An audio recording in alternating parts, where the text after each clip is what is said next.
Hello students, welcome to our study channel CBSE warrior. हमने topic शुरू किया था, लेसन शुरू किया था नंबर 5, जो हमारा डेमोक्रेसी था, लोकतंत्र था। कल की हमारी जो क्लास रही थी जिसके नाम हमने डेमोक्रेसी क्या होता है उसके ऊपर हमने डिस्कस किया था। मैं यहाँ शॉर्ट के अंदर डेमोक्रेसी को थोड़ा सा रिवाइज कर देता हूँ कि ये जो डेमोक्रेसी शब्द था ये दो शब्दों से मिलकर के बना था। पहला डेमोस है और दूसरा क्रेटिया है। बहुत ही इंपॉर्टेंट है ये कि जो डेमोस का अर्थ, जो इसका जो अर्थ था वो तो था जनता से या फिर भीड़ से, और क्रेटिया का अर्थ था भीड़, यानी सॉरी शक्ति। क्रेटिया का अर्थ यहाँ पे क्या हो जाएगा? शक्ति। तो यहाँ डेमोक्रेसी का अर्थ क्या हो जाएगा? जनता की शक्ति। डेमोक्रेसी का अर्थ क्या हो जाएगा यहाँ पे? जनता की शक्ति। कल हमने इसके ऊपर डिस्कस किया था कि इसके अलावा हमने डेमोक्रेसी के 4 विभिन्न रूप भी पढ़े थे, जिसके अंदर हमने पहला पढ़ा था राजनीतिक, दूसरा इसमें पढ़ा था सामाजिक, तीसरा था इसमें आर्थिक, और चौथा था इसमें नैतिक। ये जो टॉपिक था ये हमने किया था कल की क्लास में। आज हम जो डिस्कस करने वाले हैं वो है लोकतंत्र के सिद्धांत। बहुत ही इंपॉर्टेंट है। एक तो हम इसके अंदर डिस्कस करेंगे लोकतंत्र के सिद्धांत, जो कि 5 हैं। बहुत बहुत इंपॉर्टेंट है। 5 लोकतंत्र के सिद्धांत बताए गए हैं, जिसके अंदर सबसे पहला आता है लोकतंत्र का परंपरागत उदारवादी सिद्धांत। परंपरागत उदारवादी सिद्धांत एवं दृष्टिकोण, ये तो आ जाएगा पहला इसके अंदर। इसके अलावा इसमें दूसरा आ जाएगा इसमें बहुलवादी सिद्धांत एवं दृष्टिकोण। लोकतंत्र का बहुलवादी सिद्धांत एवं दृष्टिकोण। तीसरा इसके अंदर आ जाएगा विशिष्ट या अभिजन वर्गीय सिद्धांत। विशिष्ट या अभिजन वर्गीय सिद्धांत। चौथा इसके अंदर आ जाएगा मार्क्सवादी सिद्धांत। बहुत ही सिंपल है, कुछ ज़्यादा इसमें कठिन कुछ नहीं है। आप सोचोगे कि सर ये बहुत ही कठिन सिद्धांत हैं, याद कैसे करेंगे? आपको कुछ नहीं याद करना। मैं आपको जैसा बताता जाऊंगा आपने सिर्फ वैसा ही करना है और उसी को याद करना है। आपका सिंगल क्वेश्चन गलत नहीं होने वाला। और पांचवा आ जाएगा इसमें समाजवादी सिद्धांत। ये जो 5 सिद्धांत हैं, ये जो 5 सिद्धांत हैं वो हमारे लोकतंत्र से संबंधित हैं। समझ में आ गया इतना? अब हम शुरू करेंगे यहाँ पे पहले सिद्धांत की। पहला सिद्धांत जो हमने पढ़ा था वो कौन सा था? वो था परंपरागत उदारवादी सिद्धांत एवं दृष्टिकोण। तो मैंने शॉर्ट में लिख दिया यहाँ पे परंपरागत उदारवादी सिद्धांत एवं दृष्टिकोण। देखो इसकी जो शुरुआत थी ना, सबसे पहले इसकी जो शुरुआत थी सबसे पहले पश्चिमी देशों में प्रारंभ हुई थी। भारत के पश्चिमी देशों में इसकी शुरुआत मानी जाती है। और परंपरागत उदारवादी सिद्धांत को व्यक्तिवादी सिद्धांत भी कहते हैं। देखो हमने पीछे पढ़ के गए थे, इसलिए इसे पश्चिमी देशों में इसकी शुरुआत हुई थी। इसका जो प्रारंभ था वो पश्चिमी देशों में हुआ था, इसलिए परंपरागत उदारवादी सिद्धांत को पश्चिमी लोकतंत्र के नाम से भी जाना जाता है। बहुत ही इंपॉर्टेंट है ये, पश्चिमी लोकतंत्र के नाम से भी इसे जाना जाता है। पश्चिमी देशों में इसकी शुरुआत हुई थी, इसलिए इसे पश्चिमी लोकतंत्र कहते हैं। अब मेन बात आती है कि इसके समर्थक कौन कौन है, जिन्होंने परंपरागत उदारवादी सिद्धांत को सर्वाधिक महत्व दिया था। जिसके अंदर सबसे पहले इसके अंदर हम करेंगे, देखो नाम लिख रहा हूं मैं यहाँ पे। कुछ एग्जाम में क्या होता है, या तो हाफ ईयरली एग्जाम में या बोर्ड एग्जाम में 1 नंबर का क्वेश्चन पूछा जाता है, या फिर वो सीधा ही आपसे 4 नंबर का डायरेक्ट क्वेश्चन पूछेगा। 1 नंबर का क्वेश्चन क्या होगा यहाँ पे कि परंपरागत उदारवादी सिद्धांत के 2 समर्थकों के नाम लिखिए। अगर बड़ा पूछेगा तो वो आपसे क्या करेगा, इसका संक्षिप्त विवरण पूछ लेगा आपसे, इसका आपसे डिस्क्रिप्शन पूछ लेगा परंपरागत उदारवादी सिद्धांत का। जिसके अंदर मैं यहाँ पे नाम लिख रहा हूँ कुछ जो आपके परंपरागत उदारवादी सिद्धांत के समर्थकों में से हैं। होब्स आ जाएगा इसमें, रूसो है, बेंथम है, और हर्बर्ट स्पेंसर है। हर्बर्ट स्पेंसर हो जाएगा इसमें, अब्राहम लिंकन हो जाएगा, देखो ये बहुत इंपॉर्टेंट नाम है, आपने सिर्फ इसके अंदर 3 से 4 नाम याद करने हैं, बहुत इंपॉर्टेंट है। इसके अलावा इसमें जॉन लॉक हो जाएगा, जॉन लॉक हो जाएगा, और साथ में T.H. ग्रीन हो जाएगा। देखो ये तो मैंने इसलिए नाम लिखे हैं ताकि आप इतने नाम अगर बार बार रीड करते रहोगे तो आपको कुछ समय पश्चात इनमें से 3 से 4 नाम आपको लंबे समय तक याद रहेंगे। तो समझ में आ गया आप सबको लोग इतना कि जो परंपरागत उदारवादी सिद्धांत था पश्चिमी देशों में प्रारंभ हुआ था, इसलिए इसे पश्चिमी लोकतंत्र कहते हैं। इसके जो समर्थक थे, जिसमें Hobbes, Rousseau, Bentham, Herbert Spencer, Abraham Lincoln, Locke और T.H. ग्रीन थे। अब हम क्या करेंगे इसके अंदर कि जो परंपरागत उदारवादी सिद्धांत की विशेषताएं देखेंगे कौन कौन सी। कई बार क्वेश्चन आता है एग्जाम में कि परंपरागत उदारवादी सिद्धांत की विशेषताएं बताइए या इसकी आधारभूत मान्यताएं बताइए, या इसकी आधारभूत मान्यताएं कौन कौन सी हैं। बहुत इंपॉर्टेंट है, इसके अंदर अपने 7 से 8 पॉइंट करेंगे, बहुत इंपॉर्टेंट है, ध्यान से सुनना है इसकी विशेषताएं। इसके अंदर सबसे पहली जो विशेषता आती है, देखो सबसे पहली जो विशेषता होगी कि जो व्यक्ति होता है वो बुद्धिमान प्राणी है। व्यक्ति क्या है, बुद्धिमान प्राणी है, वो अपना हित और अहित समझने की योग्यता रखता है। समझ में आ गया आपको, मैंने यहाँ पे पहला पॉइंट लिख दिया, बुद्धिमान प्राणी। एक जो बुद्धिमान व्यक्ति है वो अपना हित और अहित यानी कि सही और गलत में वो पहचान कर सकता है। दूसरी विशेषता क्या आ जाएगी कि सभी व्यक्ति क्या हैं, समान हैं, मूलतः समान हैं, कि प्रत्येक व्यक्ति के साथ एक जैसा व्यवहार, एक जैसा सम्मान मिलना चाहिए। तीसरी विशेषता क्या होगी यहाँ पे कि जो शासन है, शासन का मतलब यहाँ सरकार की बात हो रही है। यहाँ शासन जो शब्द है वो सरकार के लिए प्रयोग में लाया गया है कि शासन यानी कि सरकार का जो गठन है वो उदारवादी और लोकतांत्रिक संविधानवाद के अनुसार होता है। हमारा पॉइंट क्या था, हमारा सिद्धांत कौन सा था, उदारवादी था। और उदारवाद का मतलब है संविधानवाद में विश्वास, कि हमारे देश में जो भी सरकार बनती है उसका जो निर्माण है, उसका जो गठन है वो संविधान के नियमों के अनुसार होता है और हमेशा सीमित शासन होता है। आपको पता है हमारे देश में जो सरकार होती है वो 5 वर्ष तक कार्य करती है, यानी कि उसका कार्यकाल कितना हो गया, 5 वर्ष का है। सीमित शासन है, ऐसा तो नहीं कि वो लंबे समय तक 10, 15, 20 साल तक कार्य करती है। मैक्सिमम है 5 साल, 5 साल से पहले भी सरकार को समाप्त किया जा सकता है। बहुत इंपॉर्टेंट है ये। उसी तरह इसके अंदर चौथा पॉइंट आ जाएगा कि जो सरकार होती है, जो सरकार होती है यानी कि जो शासन होता है, जो सरकार होती है उसकी जो शक्ति है ना, उसकी शक्ति का जो आधार है वो जनता की इच्छा होती है। उसकी शक्ति का आधार क्या होगी, जनता की इच्छा। देखो जनता के द्वारा ही सरकार का चुनाव किया जाता है, जनता के द्वारा ही सरकार का चुनाव किया जाता है। जनता अपने मत का प्रयोग करते हुए सरकार को चुनती है, उसके ऊपर उसका नियंत्रण रहता है। जनता जब चाहे सरकार को उसके पद से हटा सकती है, इसलिए जनता को जनार्दन कहा जाता है। जनता जनार्दन है, क्या कहते हैं ना, सुना है ना आपने ये शब्द, जनता जनार्दन है। यानी कि संपूर्ण शक्ति किसमें निहित है, जनता में निहित है। इसलिए यहाँ पे इसके लिए प्रभु सत्ता शब्द का भी प्रयोग किया जाता है। बहुत इंपॉर्टेंट है ये। और इसके बाद आ जाएगा अगला, इसमें पांचवा पॉइंट। पांचवा पॉइंट इसमें ये कहता है कि जो सरकार होती है उसके संचालन के कुछ नियम होते हैं, सरकार के संचालन के कुछ नियम होते हैं। अब वो नियम क्या होते हैं, देखो मैंने आपको बताया भी है, इसके नियम मैं आपको ऑलरेडी बता चुका हूँ बातों बातों में, बहुत सिंपल है। सबसे पहला नियम क्या आ जाएगा कि जो सरकार का जो संचालन है वो कौन करती है, जनता करती है। सरकार का संचालन किसके द्वारा किया गया, जनता के द्वारा किया गया। यानी देखो आपको पता है जनता तो नहीं करती, क्या आपने प्रधानमंत्री नरेंद्र मोदी का चुनाव किया, चाहे भारत का कोई भी प्रधानमंत्री हो, क्या जनता स्वयं प्रत्यक्ष रूप से उसका चुनाव करती है, नहीं, बिल्कुल नहीं करती।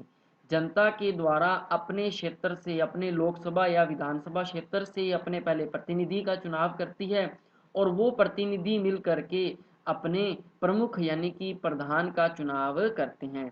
तो इसका मतलब सरकार का संचालन किसके द्वारा किया जा रहा है? जनता के द्वारा चुने गए प्रतिनिधियों के माध्यम से। जनता के द्वारा चुने गए प्रतिनिधियों के माध्यम से ही सरकार का संचालन होता है।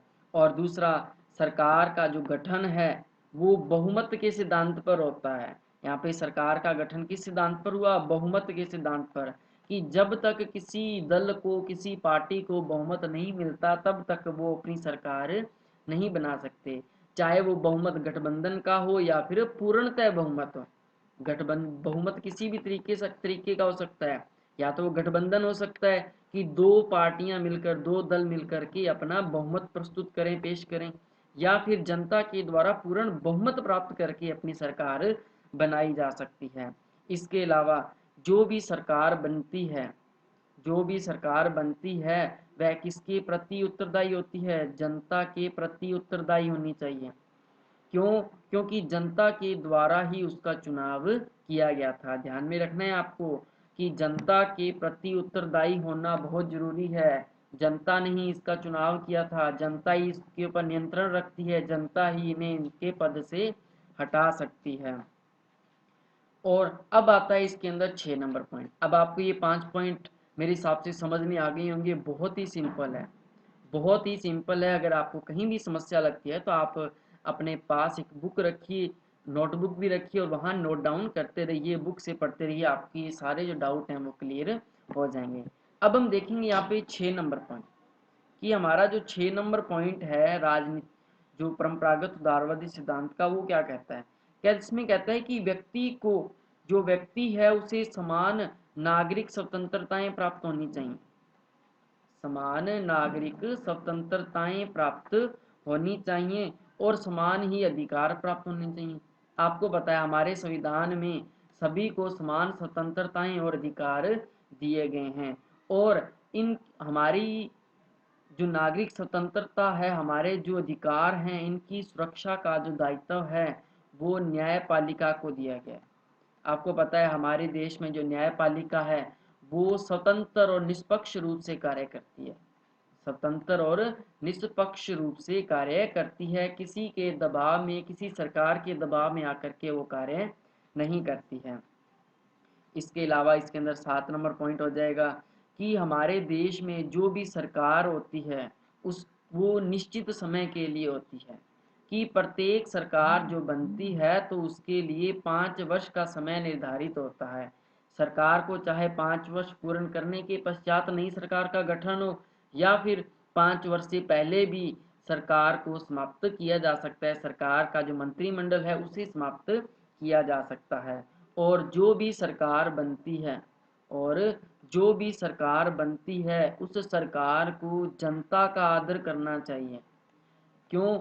जनता के द्वारा ही उसका चुनाव किया गया, जनता के द्वारा ही उसका गठन किया गया, इसलिए सरकार का पहला कर्तव्य क्या होता है? जनता का आदर करना, जनता के बहुमत का आदर करना।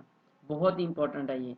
यहाँ आपका जो पहला पॉइंट था उदारवादी सिद्धांत वो कंप्लीट हो चुका है। मेरे हिसाब से ये सबको पॉइंट समझ में आ गया होगा। अगर आपको फिर भी डाउट लगता है तो आप वीडियो को बैक करके या अपनी बुक से इसे अच्छे से कवर कर सकते हैं, बट मेरे हिसाब से आपको कहीं भी समस्या नहीं आने वाली है।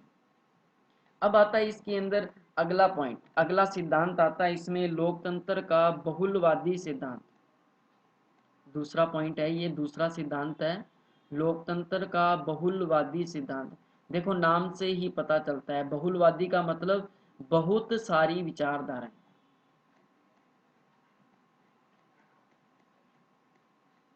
बहुत सारी विचारधाराएं।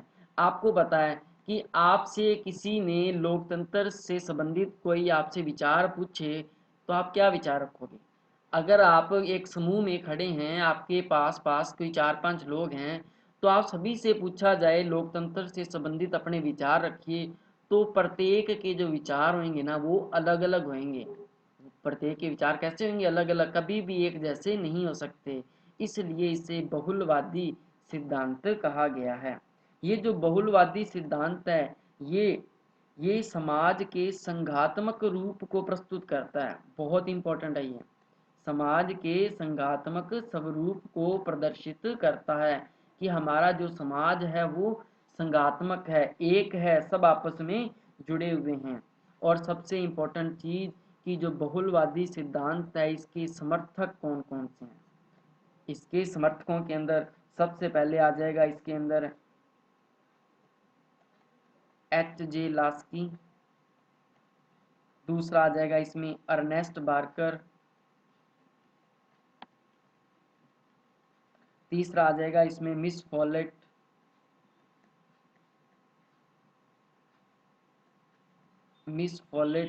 और GDH कोल, इसके अलावा डिग्री।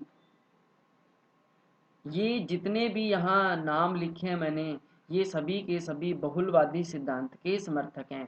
पीछे हम पढ़ के गए थे परंपरागत सिद्धांत, परंपरागत उदारवादी सिद्धांत के, जिसके अंदर हमने अब्राहम लिंकन पढ़ा था, हर्बर्ट स्पेंसर पढ़ा था, जॉन लॉक पढ़ा था, बेंथम पढ़ा था, रूसो पढ़ा था। ये सारे थे बहु परंपरागत उदारवादी के। अब हम यहाँ पढ़ रहे हैं Laski, Ernest Barker, Miss Follett, GDH Cole और डिग्री। ये सभी के सभी किसके समर्थक हैं? बहुलवादी सिद्धांत के समर्थक हैं। और एक नाम और आता है इसके अंदर, रॉबर्ट डहल। रॉबर्ट डहल ने द्वितीय विश्व युद्ध के पश्चात लोकतंत्र के बहुलवादी सिद्धांत में विकास अपना महत्वपूर्ण योगदान दिया था। ये कई बार एग्जाम के अंदर पूछा भी गया है कि रॉबर्ट डहल के द्वारा जो बहुलवादी सिद्धांत था इसका जो महत्वपूर्ण योगदान था वो द्वितीय विश्व युद्ध के पश्चात दिया गया था। बहुत ही इंपॉर्टेंट है। आपको पता है कि जो द्वितीय विश्व युद्ध था वो कब हुआ था? मेरे हिसाब से आपको पता होना चाहिए द्वितीय विश्व युद्ध, क्योंकि आपने इसे 9th क्लास में पढ़ा होगा। अगर आपसे पूछ ले कि प्रथम विश्व युद्ध और द्वितीय विश्व युद्ध कब हुआ था, तो ये आपको पता होना चाहिए। अगर जिसको भी इसका आंसर पता हो वो इसका आंसर कमेंट बॉक्स में जरूर दे। जिसको भी इसका आंसर पता हो कमेंट बॉक्स में जरूर दे। और जब हम कल की क्लास शुरू करेंगे तब आपको इन दोनों के आंसर बता दिए जाएंगे। पहला काम रहेगा आपको सर्च करने का, ढूंढने का, कि आप बताओगे कि इसका आंसर क्या होगा। ओके, अब हम आगे चलते हैं। इसका तीसरा सिद्धांत आता है लोकतंत्र का विशिष्ट वर्गीय सिद्धांत। तीसरा सिद्धांत कौन सा है इसमें? विशिष्ट वर्गीय सिद्धांत, जिसे अभिजन्य वर्गीय सिद्धांत भी कहते हैं। अभिजन्य वर्गीय सिद्धांत बहुत इंपॉर्टेंट है ये। देखो यहाँ जो लोकतंत्र होता है इसका जो आधार है, या हम यूं ऐसे कहें कि इसका जो केंद्र बिंदु होता है इस लोकतंत्र के अंदर विशिष्ट सिद्धांत के तहत, उसका जो केंद्र बिंदु है वो अभिजन, अभिजन का मतलब जनता होती है। इसका केंद्र कौन होती है? जनता होती है। हमने शुरू से ही पढ़ा इस लेसन के अंदर कि यहाँ जो सरकार बनती है उसका जो चुनाव है वो जनता ही करती है। जनता ही उसके ऊपर नियंत्रण रखती है, जनता ही उसे उसके पद से हटा सकती है। यानी कि केंद्र बिंदु कौन है यहाँ पे? जनता ही है। केंद्र बिंदु क्या है यहाँ पे? जनता है। और अभिजन वर्ग का मतलब यहाँ किसी ऐसे विशेष वर्ग को दर्जा नहीं दिया गया कि इसी की ही सरकार बनेगी, वंशानुगत नहीं है यहाँ पे। यहाँ योग्यता और कर्म के आधार पर ही व्यक्ति का चुनाव किया जाता है। अब हम बात करेंगे इसके समर्थकों की, कि जो विशिष्ट वर्गीय सिद्धांत हैं इसके समर्थक कौन कौन हैं। सबसे पहले आ जाएगा इसमें रॉबर्ट मिचेल्स, मोस्का, पेरेटो, बर्नहम, सी राइट मिल्स। ये सभी के सभी किस सिद्धांत के समर्थक हैं? ये हैं विशिष्ट या अभिजन वर्गीय सिद्धांत के।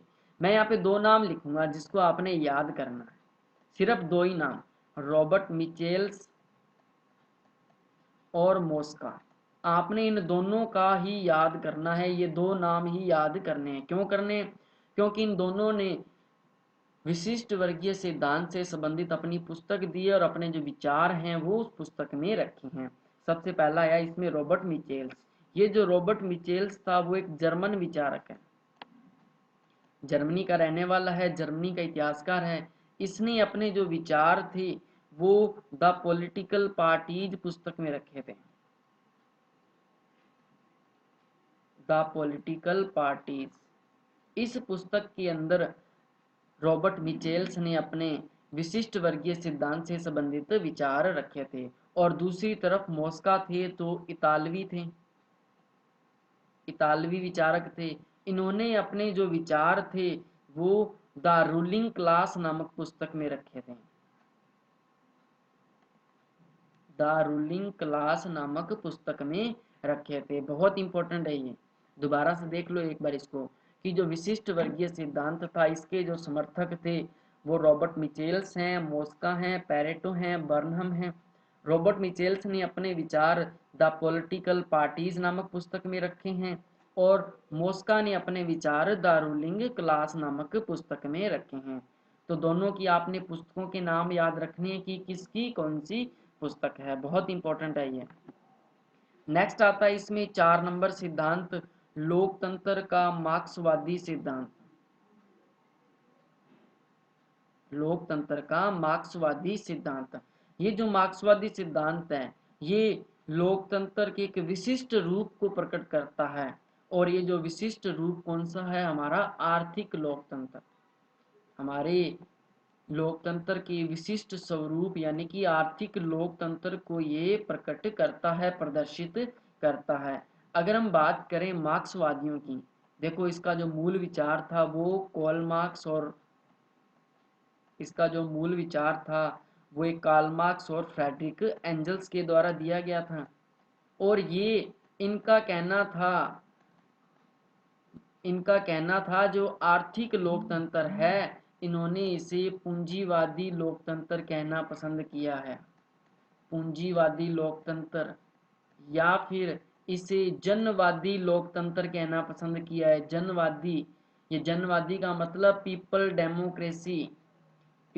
डेमोक्रेसी की जो संज्ञा है वो मार्क्सवादियों ने दी थी लोकतंत्र को। आपको पता है जनवादी जो ऐसा व्यक्ति जिसके पास अपार धन संपदा है तो वो अपने आधार पर एक ऐसी शक्ति कायम कर सकता है जो पूरे साम्राज्य पर अपना आधिपत्य स्थापित कर सकती है। तो ध्यान में रखना है आपने, मार्क्सवादी लोकतंत्र के अंदर जो मूल विचारधारा थी वो कार्ल मार्क्स और फ्रेडरिक एंजल्स ने प्रस्तुत की थी।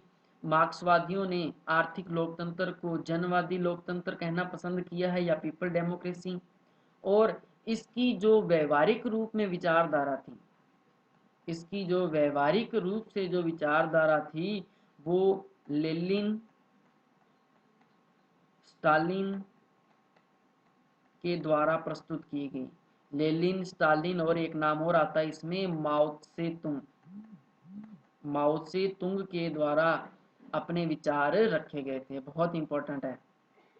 अब आता है इसमें लास्ट पांचवा सिद्धांत, पांचवा आ जाएगा इसमें समाजवादी सिद्धांत। लोकतंत्र का पांचवा सिद्धांत कौन सा है, समाजवादी सिद्धांत है। ये जो समाजवादी सिद्धांत है इसका जो निर्माण है वो दो रूपों से होता है। इसका निर्माण किससे हुआ, दो रूपों से होता है। पहला तो आ जाएगा इसके अंदर उदारवादी सिद्धांत, और दूसरा आ जाएगा इसके अंदर मार्क्सवादी सिद्धांत। पहला कौन सा आ गया इसमें, उदारवादी सिद्धांत है, और दूसरा मार्क्सवादी। इन दोनों से मिलकर के समाजवादी सिद्धांत बना। जो उदारवादी सिद्धांत था वो व्यक्ति की राजनीतिक स्वतंत्रता पर बल देता है। वो व्यक्ति की राजनीतिक स्वतंत्रता पर बल देता है। जो मार्क्सवादी है वो उसे आर्थिक रूप से स्वतंत्रता देता है, आर्थिक स्वतंत्रता की बात करता है। यानी कि इन दोनों के आदर्श से ही समाजवादी लोकतंत्र का निर्माण होता है। सिंपल सा है, उदारवादी राजनीतिक लोकतंत्र की बात करता है जबकि मार्क्सवादी आर्थिक लोकतंत्र की। इन दोनों के मिश्रण से ही समाजवादी लोकतंत्र का निर्माण होता है। इनका जो उद्देश्य था, इनका उद्देश्य क्या था, इनका जो उद्देश्य था कि क्रांति और हिंसा के बजाय, कि हमने क्रांति और हिंसा नहीं करनी है, इन दोनों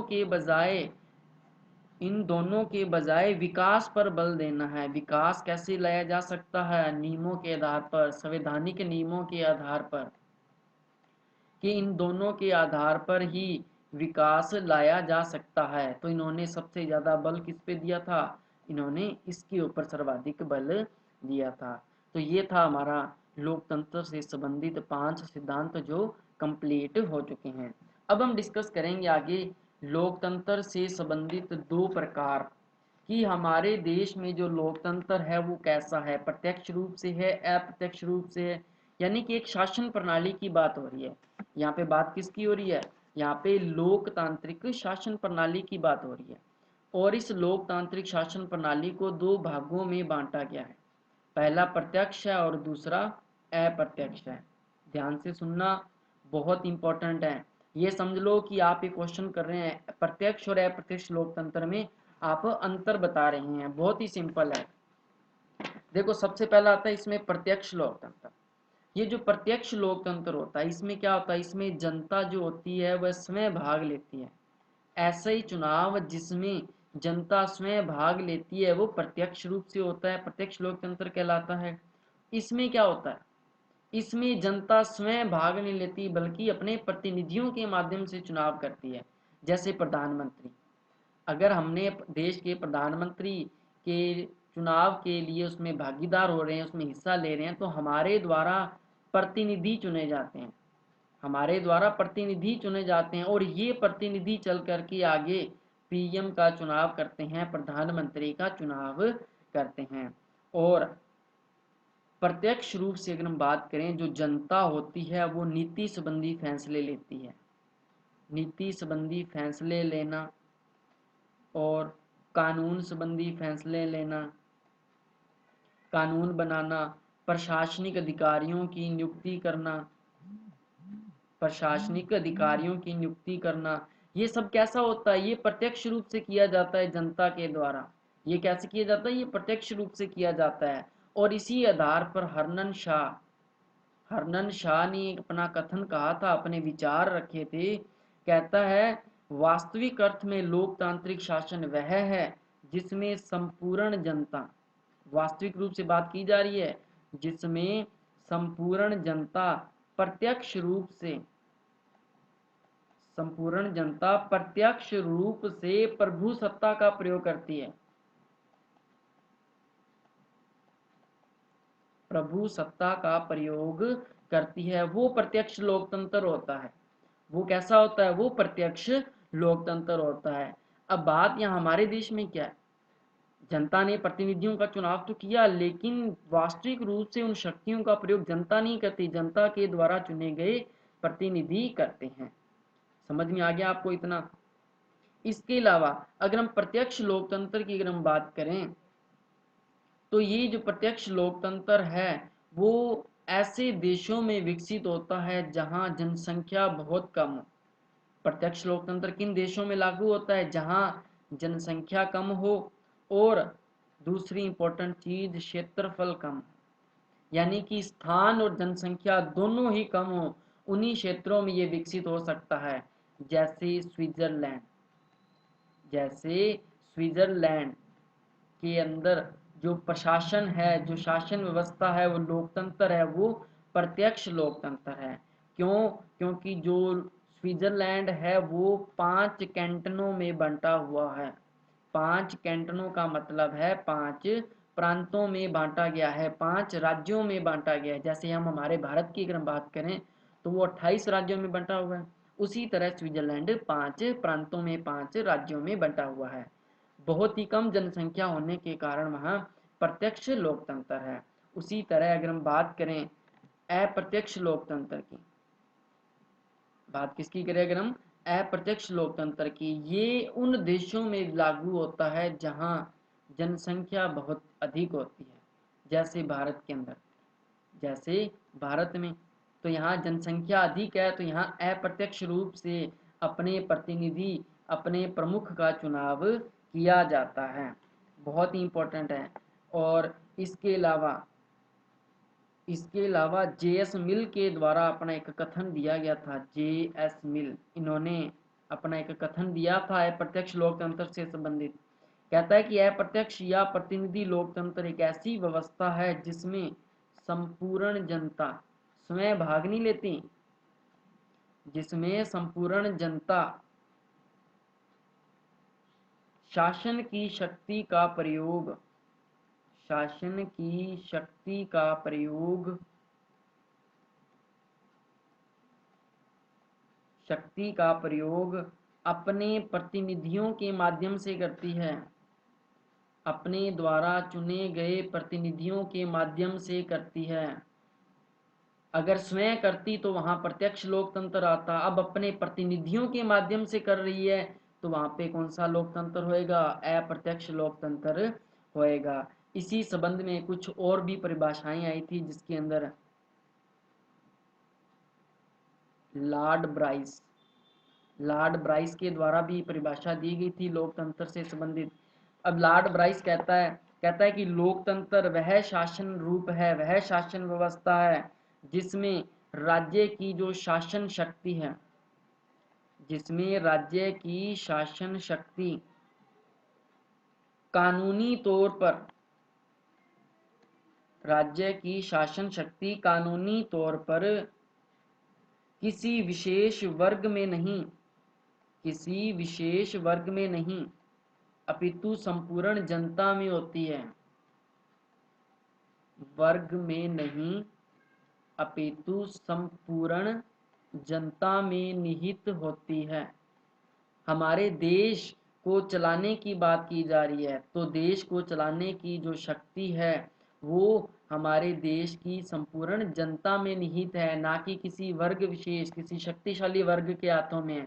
हमने पीछे अभिजन वर्गीय सिद्धांत पढ़ा था, विशिष्ट वर्गीय सिद्धांत पढ़ा था, वहां किसी वर्ग विशेष को अधिकार नहीं दिए गए हैं देश के संचालन का, संपूर्ण जनता को दिए गए हैं। तो आपको परिभाषा याद रखनी है। ये जेएस मिल क्या कहता है यहाँ पे? कहता है कि लोकतांत्रिक वह शासन व्यवस्था है जिसमें संपूर्ण जनता शासन की शक्ति का प्रयोग अपने प्रतिनिधियों के माध्यम से करती है। लॉर्ड ब्राइस, लोकतंत्र वह शासन व्यवस्था है जिसमें शासन शक्ति कानूनी तौर पर किसी विशेष वर्ग में नहीं अपितु संपूर्ण जनता में निहित होती है। बहुत इंपॉर्टेंट है। इसके अलावा आ जाती है इसमें डाइसी की परिभाषा। बहुत ही इंपॉर्टेंट परिभाषाएं हैं ये। डाइसी की परिभाषा क्या कहता है? कहता है कि लोकतांत्रिक वह शासन व्यवस्था है जिसमें राष्ट्र का अधिकांश भाग शासक, जिसमें राष्ट्र का अधिकांश भाग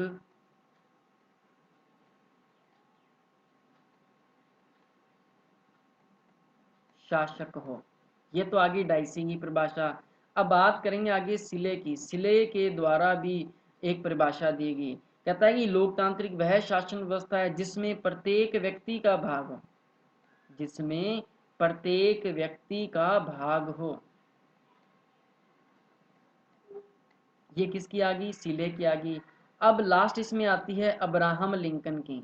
आपने सुनी भी होगी अब्राहम लिंकन की। अब्राहम लिंकन के द्वारा जो परिभाषा दी गई थी, बहुत बार एग्जाम के अंदर ये रिपीट होती है। कहता है कि लोकतंत्र जो है वो जनता का है, जो लोकतंत्र है वो जनता का है और जनता के लिए है, जनता का है, जनता के लिए है और जनता के द्वारा है, जनता के द्वारा है, वो लोकतंत्र कहलाता है। बहुत ही अच्छी परिभाषाएं थी। आई होप आप सबको याद हो गई होगी। यहाँ हमने जो परिभाषाएं की हैं, जेएस मिल, लॉर्ड ब्राइस, डाइसी, सिले और अब्राहम लिंकन, इन परिभाषाओं को आपने बहुत ही अच्छे से याद करना है। एग्ज़ाम के अंदर 90 से 100% ये एग्ज़ाम में पूछी जाती हैं। बहुत इंपॉर्टेंट है ये, बहुत ज़्यादा। आई होप आपको ये आज की जो क्लास होगी वो समझ में आ गई होगी। अगर कहीं भी डाउट है तो आप हमें कमेंट करके बता सकते हैं, आपके डाउट को ज़रूर क्लियर किया जाएगा। और जिसने भी हमारे चैनल को सब्सक्राइब नहीं किया है प्लीज़ वो चैनल को सब्सक्राइब ज़रूर करें। तो मिलते हैं नेक्स्ट क्लास में, तब तक के लिए गुड बाय।